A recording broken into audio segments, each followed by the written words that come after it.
আসসালামু আলাইকুম। আমি রাকিবুল হাসান। কথা বলব বাংলাদেশের সুস্থ রাজনৈতিক চর্চা নিয়ে। নরমালি ভাই আমি কোনো পলিটিশিয়ান না। তারপরেও হচ্ছে কথা বলতে হয় মাঝে, মাঝে। বাংলাদেশের রিসেন্ট রাজনৈতিক দল, বাংলাদেশ জাতীয় ঐক্য, এটা নিয়ে বাংলাদেশের মানুষ আশাবাদী।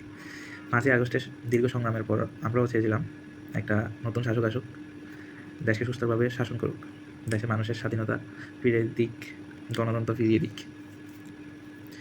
অন্তর্বর্তীকালীন সরকারের উপদেষ্টা, আমি ওনাকেও ধন্যবাদ জানাই। উনি ওনার মতো করে চেষ্টা করেছেন। কিন্তু কিছু, কিছু ক্ষেত্রে হচ্ছে উনি ব্যর্থ।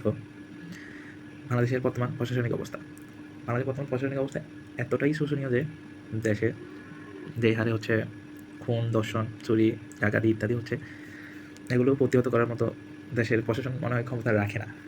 যতটুকু মনে হচ্ছে, দেখে মনে হচ্ছে আর কি। প্রশাসনিক ক্ষেত্রে বাংলাদেশের প্রশাসন আরেকটু শক্তিশালী অবস্থান গ্রহণ করা দরকার।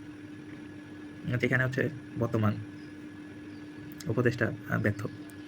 আদারওয়াইজ সব কিছু মোটামুটি ভালোই চলতেছে। দ্রব্যমূল্যের দাম মানুষের নাগালে।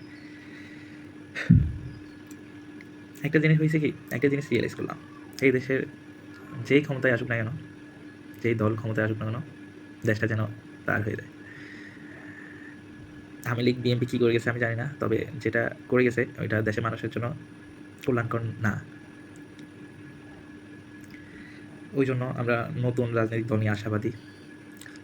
একটা কথা কি, সবাই আছে ছাত্রদের পক্ষে, ছাত্ররা যেন বিক্রি না হয় অন্যায়ের হাতে। যে এটা আমারও কথা, দেশের সাধারণ মানুষেরও কথা। আপনারা ছাত্র ভাইরা যারা আছেন, আমার সহপাঠী যারা আছেন, সবাই যার যার অবস্থান থেকে চেষ্টা করবেন দেশের স্বার্থে কাজ করতে, নিঃস্বার্থে না। দেশের জন্য কিছু ত্যাগ করেন, দেশ আপনাকে দিবেই। দেশের মানুষের গণতন্ত্র ফিরিয়ে দিন, এটাই আশা করি। নতুন রাজনৈতিক দলকে স্বাগতম। আপনারা দেশকে শাসন করেন, আপনাদের জন্য অনেক অনেক অনেক শুভকামনা। আপনারা সুস্থ রাজনীতি চর্চার মাধ্যমে দেশকে শাসন করুন।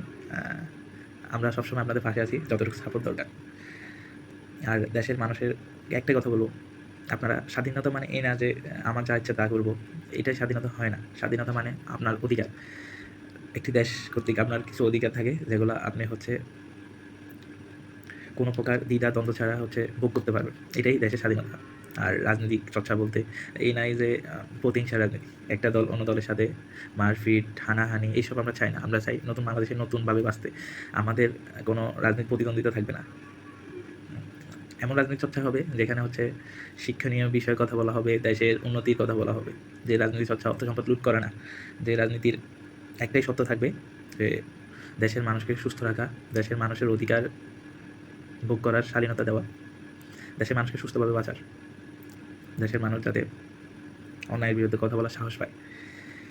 এমন রাজনীতিকে আমি সম্মান জানাই, যে রাজনীতি চায়ের দোকান পর্যন্ত সীমাবদ্ধ, যে রাজনীতি কারণে বাড়িঘর থেকে, ফ্যামিলি মেম্বারদের থেকে হচ্ছে দূরে থাকতে হয়, এমন রাজনীতিকে আমি ঘৃণা করি।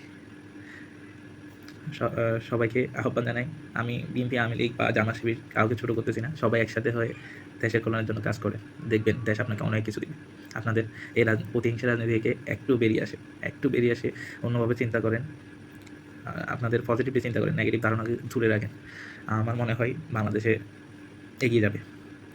দেশের জনগণ এগোলে বাংলাদেশ এগিয়ে যাবে, এটাই বিশ্বাস। তো সবাই ভালো থাকবে, সুস্থ থাকবে, আর আমার জন্য দোয়া করবেন।